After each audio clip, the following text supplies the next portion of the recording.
চট্টগ্রামের সীতাকুণ্ডে আলোচিত জঙ্গল সলিমপুরের র্যাব ক্যাম্পে হামলা করেছে সন্ত্রাসী ইয়াসমিন বাহিনীর সদস্যরা।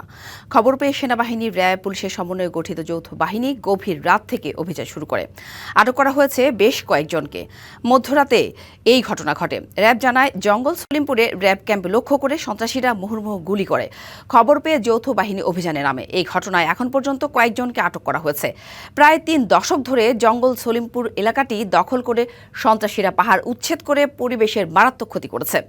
এসব সন্ত্রাসীরা দেশের জলবায়ু উদ্বাস্তুদের স্বল্প মূল্যে পাহাড়ে ঘর করার সুযোগও করে দিত, আর নিজেরা গড়ে তুলে অস্ত্র এবং মাদকের সাম্রাজ্য। সম্প্রতি যৌথ বাহিনীর অভিযানে সন্ত্রাসীরা জঙ্গল সলিমপুরের নিয়ন্ত্রণ হারায়।